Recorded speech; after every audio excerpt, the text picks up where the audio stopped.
সুনামগঞ্জের জামালগঞ্জ উপজেলা পরিষদের বিদায় ও বরণ অনুষ্ঠান অনুষ্ঠিত হয়েছে। সোমবার দুপুর 12টায় জামালগঞ্জ উপজেলা পরিষদ হলরুমে উপজেলা পরিষদের আয়োজনে এই অনুষ্ঠান অনুষ্ঠিত হয়।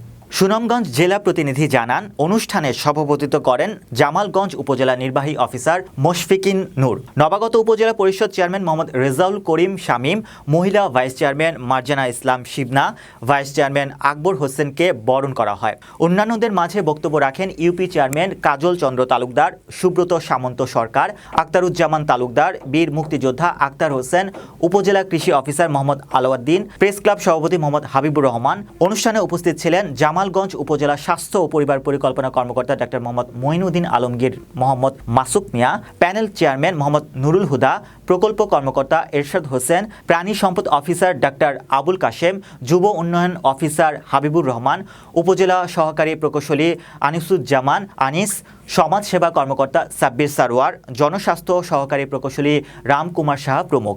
নবাগত উপজেলা চেয়ারম্যানগণ প্রত্যাশা তুলে ধরেন, পাশাপাশি সকলেই সহযোগিতা কামনা করেন। আমাদের সহযোগিতা করবেন। আমরাও কথা দিচ্ছি আজকে আমাদের তরফ থেকে সার্বিক সহযোগিতা থাকবে আপনাদের প্রতি। আমাদের একটা টিম, এটা আমাদের টিম ওয়ার্ক, ইনশাআল্লাহ আমরা টিম ওয়ার্ক বজায় রাখবো। সকালে